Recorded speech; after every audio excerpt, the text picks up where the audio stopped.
सुबह मध्याह्न बच्चों, मैं अशोक कुमार देहरी आपका हिंदी विषयाचार्य आज की कड़ी में आप सबका स्वागत करता हूं। आज हम कक्षा 12वीं विषय हिंदी आरोह भाग 2 के अंतर्गत देखेंगे पाठ श्रम विभाजन और जाति प्रथा, जिसे लिखा है बाबा साहेब भीमराव अंबेडकर जी ने।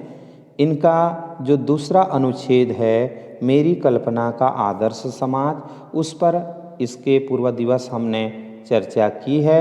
उसके कुछ अनुच्छेद बचे हुए हैं, उनको आज हम देखेंगे। पाठ शुरू करें इससे पहले मैं आपसे अनुरोध करना चाहूँगा, यदि अब तक आपने हमारे चैनल अशोक कुमार देहरी हिंदी क्लासेस को सब्सक्राइब नहीं किया है तो प्लीज़ सब्सक्राइब कीजिए, लाइक कीजिए, कमेंट कीजिए और शेयर भी कीजिए। और यदि आपने सब्सक्राइब किया है तो कोई आवश्यकता नहीं, क्योंकि सब्सक्राइब एक बार होती है, लाइक, कमेंट और शेयर बार बार होते हैं। तो आइए ज़्यादा देर न करते हुए आगे के विषय पर चर्चा करते हैं। व्यक्ति विशेष के दृष्टिकोण से असमान प्रयत्न के कारण असमान व्यवहार को अनुचित नहीं कहा जा सकता।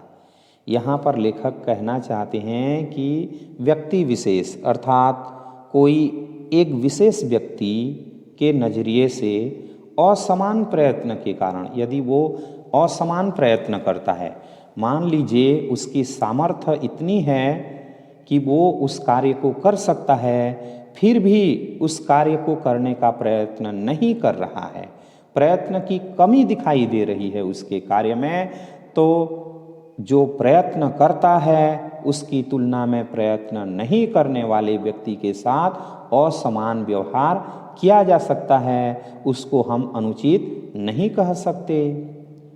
इस प्रकार से असमान व्यवहार होनी चाहिए। उसके प्रयत्न और अप्रयत्न को देखते हुए साथ ही प्रत्येक व्यक्ति को अपनी क्षमता का विकास करने का पूरा प्रोत्साहन देना सर्वथा उचित है। यहाँ पर बाबा साहेब भीमराव अंबेडकर जी और इस बात पर भी बल देते हैं कि हमको प्रत्येक व्यक्ति को उसकी जो क्षमता होती है उस क्षमता का वह विकास कर सके, इसके लिए हमें प्रोत्साहन भी देना चाहिए, उसे प्रेरित करना चाहिए और ऐसा करना सर्वथा अर्थात सभी दृष्टिकोण से उचित माना गया है। परंतु यदि मनुष्य प्रथम दो बातों में असमान है तो क्या इस आधार पर उनके साथ भिन्न व्यवहार उचित है? यहाँ पर लेखक प्रश्न करते हैं। उन्होंने दो बातों का यहाँ पर जिक्र किया है और उन दो बातों में यदि वह असमान पाया जाता है तो ऐसी स्थिति में क्या उसके साथ भिन्न व्यवहार करना उचित होगा? तो वो कौन कौन दो बातें हैं, आइए देखते हैं। उत्तम व्यवहार के हक की, यदि हम उत्तम व्यवहार के बारे में बातचीत करें तो हम उत्तम व्यवहार किसको कहेंगे?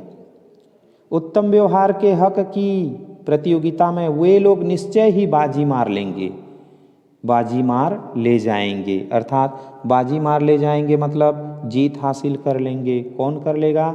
जिन्हें उत्तम कुल, शिक्षा, पारिवारिक ख्याति, पैतृक संपदा तथा व्यावसायिक प्रतिष्ठा का लाभ प्राप्त है। यह बात सही है।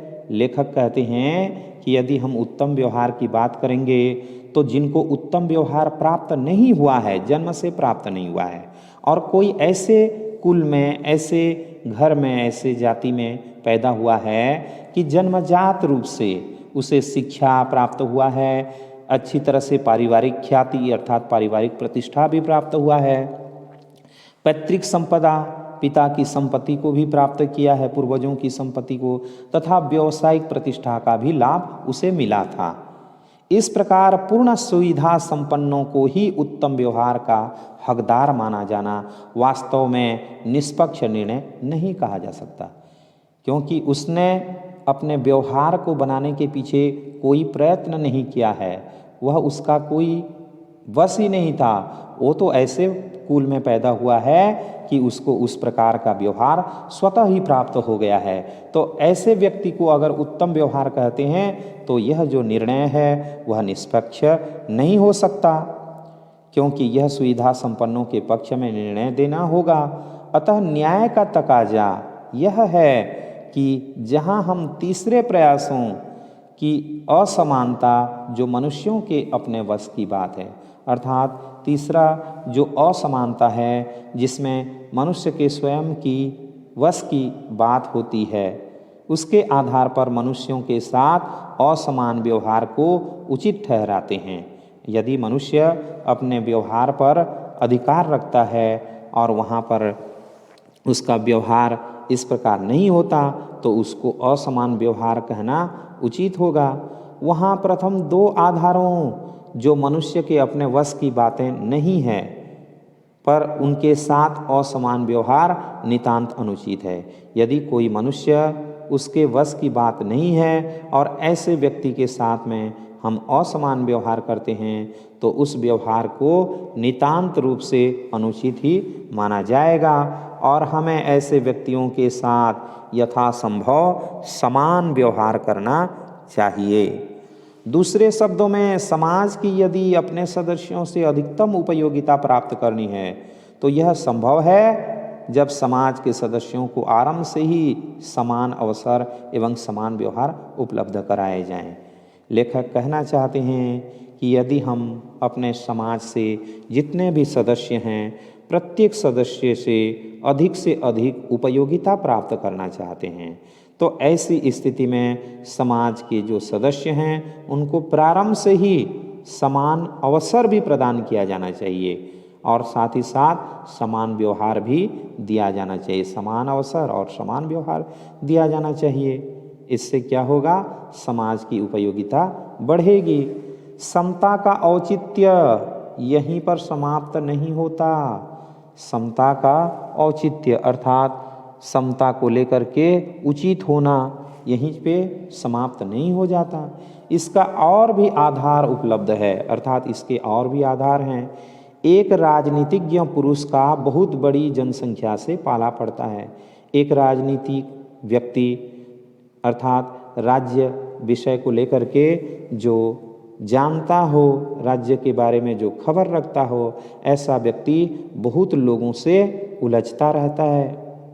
अपनी जनता से व्यवहार करते समय राजनीतिज्ञ के पास न तो इतना समय होता है और न प्रत्येक के विषय में इतनी जानकारी ही होती है जिससे वह सबकी अलग अलग आवश्यकताओं तथा क्षमताओं के आधार पर वांछित व्यवहार अलग अलग कर सके।